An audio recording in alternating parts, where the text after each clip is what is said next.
오늘의 주제는 바로 윤석열 하수인 류희림의 막장 방심위 대해부입니다.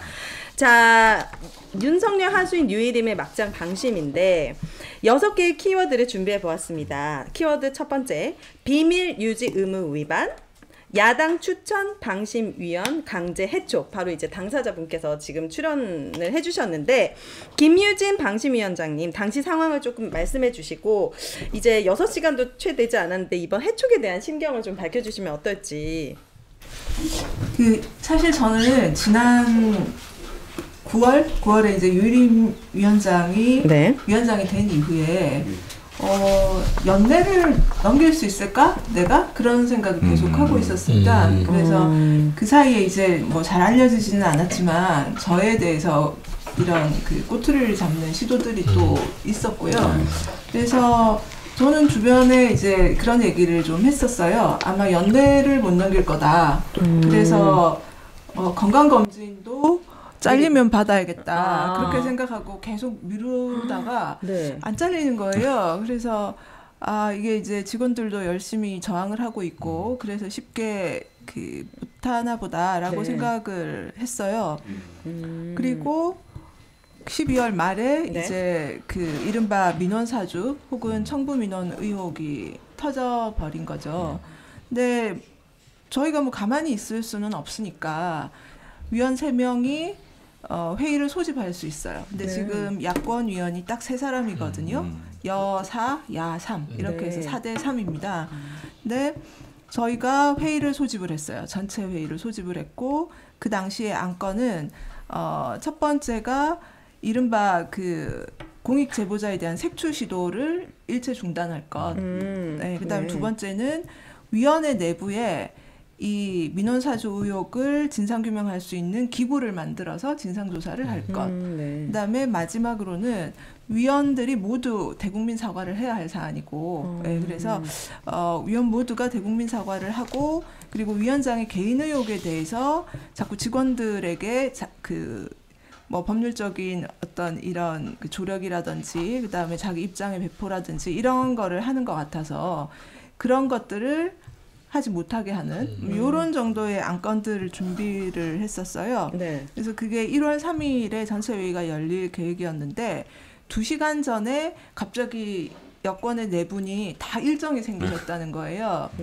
그래서 4명이 안 오면 회의를 열 수가 없거든요. 그래서 회의가 무산이 됐고 그때 기자분들이 많이 오셨는데 이걸 그냥 가시라고 하기가 굉장히 좀 죄송하기도 하고 그래서 제가 이제 그분들 모셔놓고 오늘 우리는 이러이런 취지로 안건을 제의를 했다. 그래서 안건에 대해서 이제 소개를 좀 했어요. 근데 기자분들이 10명 이상이 계시다 보니 제가 이제 편의상 제가 만들었던 안건 제의서를 이제 나눠드렸어요.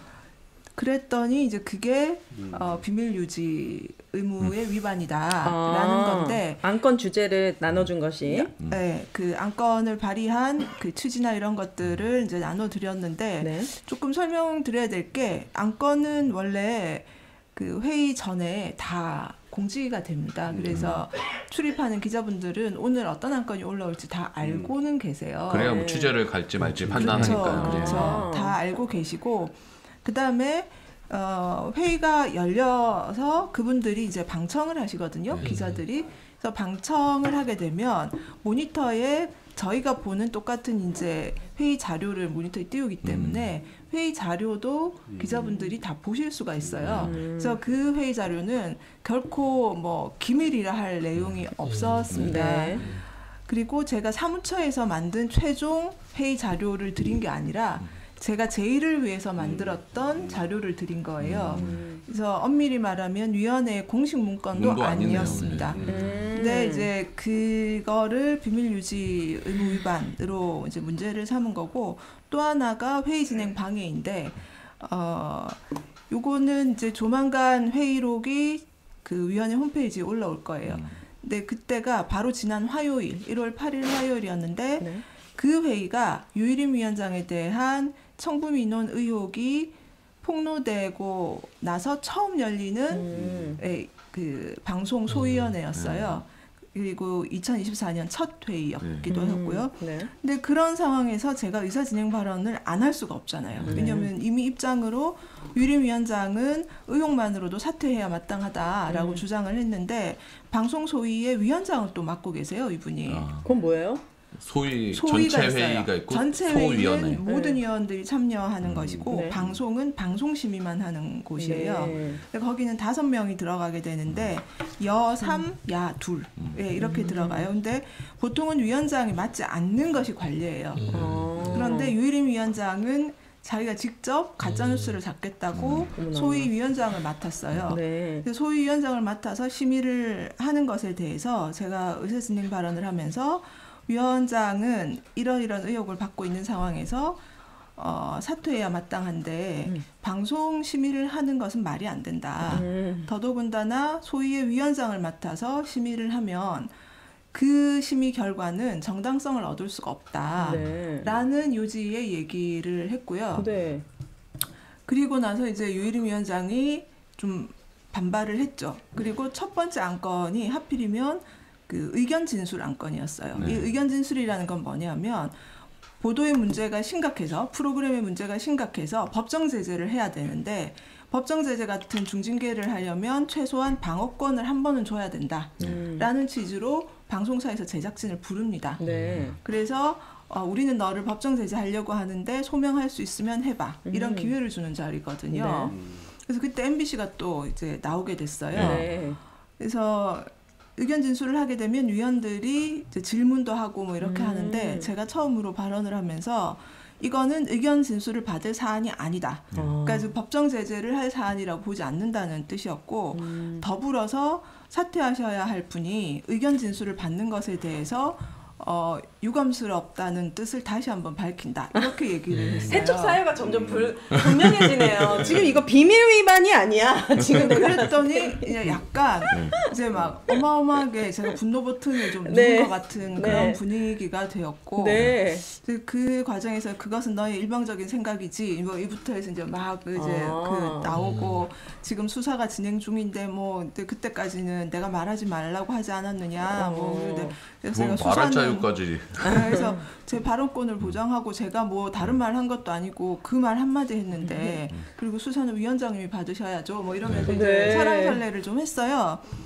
이제 그 내용을 가지고 회의 진행 방해라고 하는 건데 저는 회의 진행을 방해할 생각이 전혀 없었고 이제 정회를 선포하고 위원장이 나가버리거든요. 그런 상황에서 기다리면서 제가 이제 그 기자님들한테 그런 얘기도 했어요. 저는 회의를 방해할 생각이 없고 네. 그건 이후엔 제가 한 말이네요. 위원장이 한 40분쯤 후에 입장문을 냈어요. 그래서 회의 방해 행위에 대해서 이제 그 규탄하는 그런 입장문을 내셔서 제가 그 입장문에 대한 입장을 밝히겠다 이렇게 네. 하고 저는 회의를 방해할 생각이 없고 지금이라도 위원장이 들어와서 회의를 하면 좋겠다. 나는 성실하게 심의에 임할 테니 들어오셨으면 좋겠다라는 네. 얘기를 거듭 밝혔거든요. 네. 그런데 그냥 안 들어오셨어요. 왜냐면 그 사이에 야권위원 한 분께서 이제 욕설을 하고 나가버리셨어요. 그러니까 그래요? 저하고 위원장이 싸우는 과정에 그 광경이 좀 보시면서 참기 힘드셨나 봐요. 네. 그러면서 이제 나가버리셨는데 욕설을 하고 네. 그래서 저는 이제 욕설은 분명히 잘못한 거니 회의를 속개해서 공식적인 자리에서 사과를 요구하고 그리고 사과를 하셔야 한다. 이건 뭐 명백하게 잘못된 거니까 네. 라는 의견을 밝혔지만 위원장님은 돌아오지 않으셨고 네, 그래서 저는 그 말을 한 것으로 그러니까 사퇴하셔야 할 분이 심의하시면 안 되죠. 이 얘기를 한 것이 결과적으로는 회의 진행 방해가 네. 돼서 2가지가 지금 걸렸습니다.